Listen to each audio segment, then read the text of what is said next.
First up is the new psychological thriller Speak No Evil, and this is actually a remake of a 2022 Danish film of the same name, so it's a pretty fast turnaround on that one.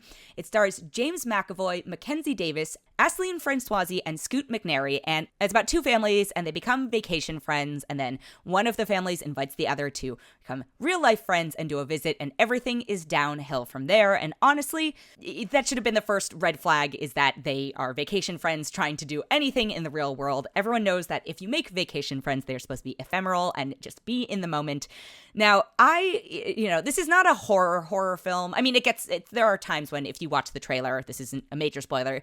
Also, if you've seen any of the promotional images from the film, this is somewhere between horror and thriller, which is not my favorite genre. I am fine with thriller, but when we start to get into horror, I'm a little less, gung-ho about it. It's co-produced by Blumhouse, which, again, should tell you something about the film. So I am not necessarily the target audience for this, but I do like a good psychological thriller. I think my challenge with Speak No Evil, it's one of those films that doesn't quite trust its audience, but the whole thing about it is supposed to be, can you trust these people? Are the performances they are giving as humans, not necessarily as actors, within the scope of the characters, are they giving real, what info are they feeding you? And this is also one of those movies where I'm like, if we had just trusted anybody who had a sense of logic, this movie wouldn't have been a feature-length film. It would have been very short and over, and that is not just a criticism of this film. I think a lot of horror and thriller movies do require us to suspend disbelief and ignore logic, because otherwise, why would we do the things? And I think people like the scare, but I'm digressing a little bit. So it's about these families, and then, as you can imagine, things aren't what they seem, and then we go along for the ride from there. It's like a 2-hour movie. It felt a little long at parts, and while I don't necessarily need you to get immediately to plant the idea of something may not be as it seems, because of the way they gave so much away in the trailers, and because they're being pretty upfront that this is that type of film, I don't know if I needed as much establishing of the relationships in the film in order to start to get to the what's going on here. And I'm dancing around things a little bit intentionally, because I didn't have a bad time watching this, but I am not, it's not like a strong recommend from me.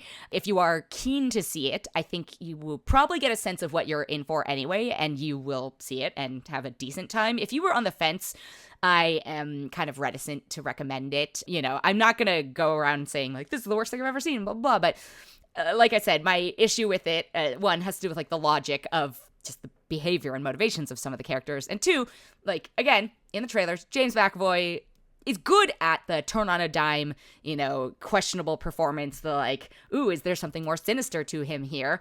But I think the film overuses that in this, and, it's reliant upon his skill set there. And when you keep utilizing that, it's there's no more suspense anymore, because you've made it clear, this is how this character is, versus, if you only employ it at select times, it gives us a sense of foreboding and, questioning the intentions and things like that. So I think he's probably the strongest part of the film. Mackenzie Davis actually gives a really good performance. I just really don't like the way her character is written.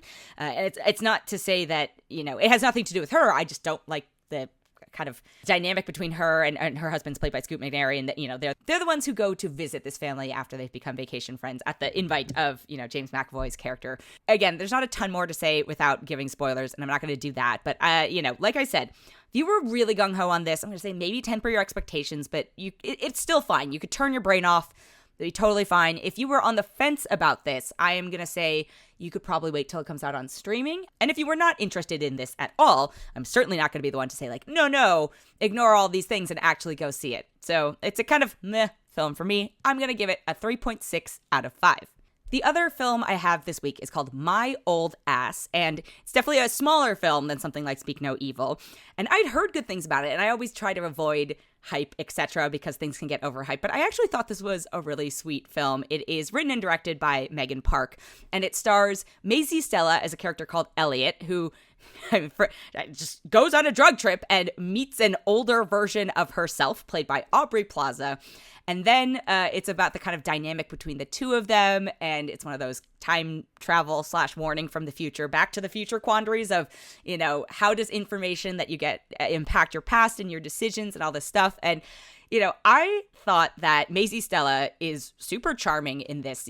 Obviously Aubrey Plaza is the bigger name attached to this, but the two of them did a really good job embodying the vibe of the same character without making it like it's clear that, one of these is the 18-year-old version and one of them is the 39-year-old version, and there's depth and similarity, but it works in a way that shows that like progress and development has been made. So I really enjoyed it. I think the film was surprisingly philosophical at points. I didn't know what to expect with it, and also with like a title like My Old Ass, I thought it was maybe going to be more raunchy and ridiculous, but it turned out to be shockingly sentimental in points, maybe a little saccharine at times, not gonna lie. I was really excited because, again, it's set up to kind of be like a bawdy female-led teenage comedy or like coming-of-age comedy, and then it gets, mature, actually. And the maturity stuff surprised me because I wasn't sure how well they were going to do on that. And I think they do an admirable job, but the strengths of this film are probably in the bawdy teenage, female friendships and also like queer leads and other, there was a lot of it that I don't think we get to see on screen a lot. And so I almost am sad that they went, I'm not going to call it generic or default or what we've seen before, but they did go on a safer path for the second half of the film. But I think the first half alone made it strong enough to worth watching. And it's not to say the second half of the film is bad, but I don't know if they got like studio notes or I don't know what the input was, but it did feel like it became something slightly less original, but I still think the performances and the tone of the humor and the writing was definitely enough to, make it worth seeing. I am going to give this a 3.9 out of 5.